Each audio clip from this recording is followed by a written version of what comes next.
بسم اللہ والحمد للہ والصلاة والسلام علی رسول اللہ اما بعد۔ محترم ناظرین و سامعین کرام، السلام علیکم ورحمۃ اللہ وبرکاتہ۔ میں محمد ضیاء الحق۔ محترم ناظرین کرام، آج میں آپ لوگوں کے روبرو ایک حدیث شریف سنانے کی سعادت حاصل کر رہا ہوں۔ دعا فرمائے کہ اللہ تبارک و تعالی کہنے اور سننے والے کو اس پر بھرپور عمل کی توفیق عطا فرمائے اور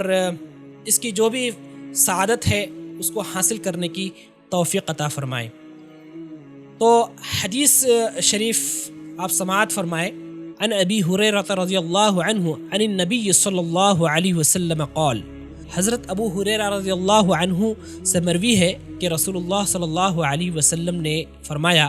سبعۃ یظلھم اللہ تعالی فی ظلہ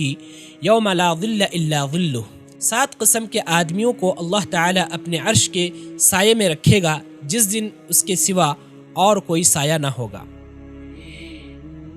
کل قیامت کے دن جب نفسی نفسی کا عالم ہوگا اور وہاں پر کوئی سایہ نہ ہوگا اور سبھی لوگ پریشان ہوں گے، نفسا نفسی کے عالم میں ہوں گے، اور اس وقت لوگ سایہ کی تلاش میں ہوں گے کہ کہیں سایہ مل جائے، تو اس دن جو ہے اللہ تبارک و تعالیٰ کے عرش میں ایسے خوش نصیب اور سعادت مند 7 قسم کے لوگ ہوں گے جن کا تذکرہ اس حدیث میں آ رہا ہے۔ تو سب سے پہلا جو شخص ہوگا وہ کون ہوگا؟ اللہ کے نبی صلی اللہ علیہ وسلم نے ارشاد فرمایا، امام عدل، انصاف کرنے والا حاکم، یعنی ایسا شخص جو حاکم ہو اور انصاف کرتا ہو، لوگوں کے درمیان منصف ہو، یعنی کسی ایک کی جانبدارانہ کام نہ کرتا ہو، بلکہ جب بھی وہ کچھ فیصلہ کرے تو وہ منصفانہ طور پر فیصلہ کرے، چاہے اس کی جان کے اوپر خطرہ ہی کیوں نہ ہو، اس کے جان کا ڈر ہی کیوں نہ ہو، لیکن وہ اللہ کو حاضر ناظر رکھتے ہوئے وہ انصاف کے تقاضے کو پورا کرتا ہے، تو ایسا شخص کل قیامت کے دن اللہ تبارک و تعالیٰ کے عرش کے سائے میں ہوگا۔ پھر اللہ کے رسول صلی اللہ علیہ وسلم نے فرمایا، وَشَابٌ نَشَأَ فِي عِبَادَةِ اللَّهِ، وہ نوجوان جو اللہ تعالیٰ کی عبادت میں جوان ہوا ہو، یعنی ایسا شخص، اس کی جوانی ایک ایسی زندگی ہوتی ہے جس کے اندر شیطان کے وساوس اور شیطان کے حملے بہت کثرت سے ہوا کرتے ہیں، اور اس میں انسان کو صحیح راستے پر چلنا اور اللہ کی عبادت کرتے ہوئے چلنا یہ بہت ہی شاق ہوتا ہے، مشکل ہوتا ہے۔ تو ایسا شخص جوانی میں اللہ تعالیٰ کی عبادت کیا ہو اور وہ گناہوں سے بچا ہو، تو ایسا شخص بھی کل قیامت کے دن اللہ تعالیٰ کے عرش کے سائے میں ہوگا۔ اللہ کے رسول صلی اللہ علیہ وسلم نے فرمایا، وَرَجُلٌ قَلْبُهُ مُعَلَّقٌ فِي الْمَسَاجِدِ، وہ شخص جس کا دل ہر وقت مسجد میں لگا رہے۔ مسجد ایک ایسی جگہ ہے جہاں پر اللہ تعالیٰ سے راز و نیاز کی باتیں کی جاتی ہیں، اور وہ ایک پاک اور صاف ستھری جگہ ہوتی ہے، اور وہاں رحمت کا نزول ہوتا ہے اور اللہ سے قربت کا ایک موقع اور ذریعہ ملتا ہے، اور جہاں پر اللہ کی عبادت کرتے ہوئے اللہ کا قرب بھی حاصل ہوتا ہے۔ تو ایسا شخص جس کا دل مسجد سے ہمیشہ لگا ہوا ہو اور مسجد سے نکلنا اس کے لیے ایک مشکل سا چیز ہو، تو ایسا شخص بھی اللہ کے پاس قیامت کے دن عرش کے سائے میں ہوگا۔ پھر اس کے بعد اللہ کے رسول صلی اللہ علیہ وسلم نے فرمایا، وَرَجُلَانِ تَحَابَّا فِي اللَّهِ اجْتَمَعَا عَلَيْهِ وَتَفَرَّقَا عَلَيْهِ، 2 ایسے شخص جو اللہ کے لیے محبت رکھتے ہوں، اسی پر جمع ہوئے اور اسی پر جدا ہوئے، یعنی 2 ایسے لوگ جو ایک دوسرے سے محبت کرتے ہوں، ایک دوسرے کو چاہتے ہوں، وہ اس لیے کہ اللہ کی نسبت یہاں پر ہے، یعنی دنیا میں جو ہے بہت سارے لوگوں سے محبت کرتے ہیں، وہ اس لیے کسی کی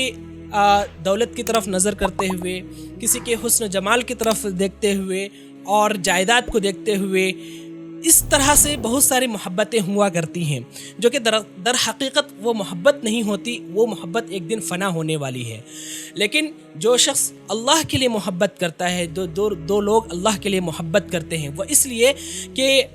میں اگر کسی سے محبت کروں اللہ کے لیے تو مجھے اللہ کا قربت حاصل ہو اور میں اللہ کے قریب ہو سکتا ہوں، میں ایک نیک انسان بن سکتا ہوں، اللہ کی محبت بھی مجھے حاصل ہو جس طرح سے دوسرا شخص اللہ کی محبت حاصل کیا ہے۔ اس لیے آدمی کو چاہیے کہ جو محبت کرے تو وہ اللہ کے لیے کرے، اور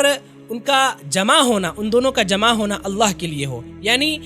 کوئی اپنی نفسانی خواہشات یا پھر دنیاوی اغراض و مقاصد کے لیے جمع نہیں ہوتے، بلکہ اللہ کے لیے جمع ہوتے، یعنی اللہ کا کام ہے، اللہ کا حکم ہے، اس لیے جمع ہو رہے ہیں۔ تو ایسا شخص بھی، ایسے دو لوگ بھی کل قیامت کے دن اللہ کے سائے میں، اللہ کے عرش کے سائے میں ہوگا۔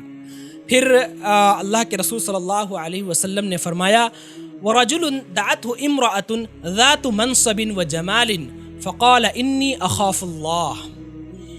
ایسا شخص جسے کسی خوبصورت اور عزت دار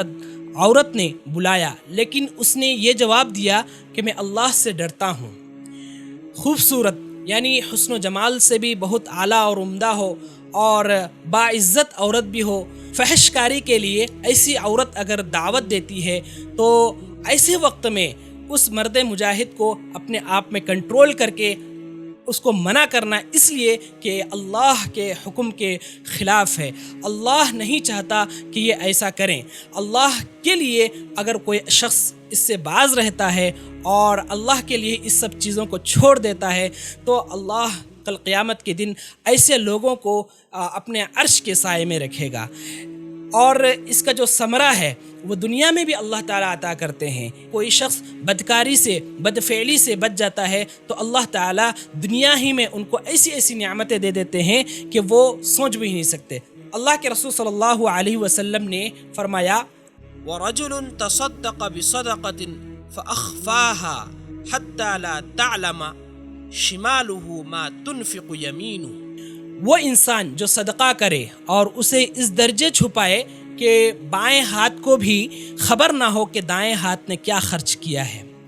یعنی اتنا وہ احتیاط کرتا ہے کہ کہیں دوسروں کو دکھانے کے لیے یہ نہ ہو جائے۔ آج کل ایسا ماحول ہوتا ہے کہ کوئی کچھ اگر چھوٹا سے چھوٹی چیز اگر کوئی کچھ کسی غریب کو صدقہ دیتا ہے یا خیرات کرتا ہے یا پھر کسی کو کچھ دیتا ہے تو وہ سوشل میڈیا کے اندر اتنا افشا کرتے ہیں کہ فلاں شخص نے فلاں آدمی کو، فلاں لوگوں کو، محتاجوں کو اتنا روپیہ خرچہ کر دیا، یہ راشن اس کو تقسیم کر دیا۔ تو ایسے صدقہ اور خیرات کے اللہ تبارک و تعالیٰ کو کوئی ضرورت نہیں ہے۔ تو اس حدیث کے اندر اللہ کے رسول صلی اللہ علیہ وسلم نے جو فرمایا کہ یعنی اس درجے تک وہ آدمی اپنے آپ کو احتیاط کرتا ہے کہ اتنی خفیہ طریقے سے اور اتنی باریکی سے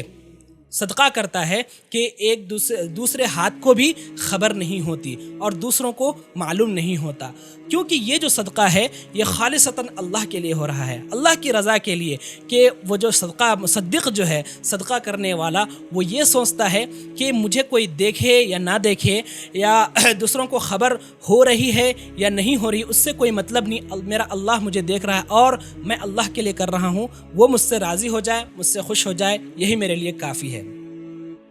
اس کے بعد اللہ کے رسول صلی اللہ علیہ وسلم نے فرمایا وَرَجُلٌ ذَكَرَ اللَّهَ خَالِيًا فَفَاضَتْ عَيْنَاهُ، اور وہ شخص جو اللہ کو تنہائی میں یاد کرے اور اس کی آنکھیں آنسوؤں سے بہنے لگ جائے۔ ایسا شخص جو اللہ کی عبادت کرتا ہے، اللہ کے سامنے روتا ہے، گڑ گڑاتا ہے اور اپنے آنسوؤں کو بہاتا ہے اور اپنے گناہوں پر نادم ہو کر آنسوؤں کو بہاتا ہے، اسے خوف ہے کہ کل قیامت کے دن میرا کیا حال ہوگا، میرے ساتھ کیا حشر ہوگا، میں نے اتنے گناہ کر رکھے ہیں، اور تو اس وجہ سے اور اس چیز کو مد نظر رکھتے ہوئے اللہ کے سامنے گڑ گڑاتا ہے، اللہ کے سامنے وہ شرمندہ ہو کر گڑ گڑاتا ہے اور اللہ کی محبت میں یہ سب کر رہا ہے، اللہ کے لیے کر رہا ہے، کسی کو دکھانے کے لیے نہیں کر رہا ہے۔ قیامت کے دن اللہ تبارک و تعالیٰ کے عرش کے سائے میں ہوگا۔ دعا فرمائے کہ اللہ تبارک و تعالیٰ ہم سب کو کل قیامت کے دن اپنے عرش میں جگہ عنایت عطا فرمائے، حضور صلی اللہ علیہ وسلم کی شفاعت نصیب عطا فرمائے، جنت الفردوس میں جگہ عنایت فرمائے اور اعمال صالحہ کی توفیق عطا فرمائے، اور بیان کردہ تمام صفاتوں پر ہمیں اپنے آپ کو ڈھالنے کی توفیق عطا فرمائے۔ وما علینا الا البلاغ۔ السلام علیکم ورحمۃ اللہ وبرکاتہ۔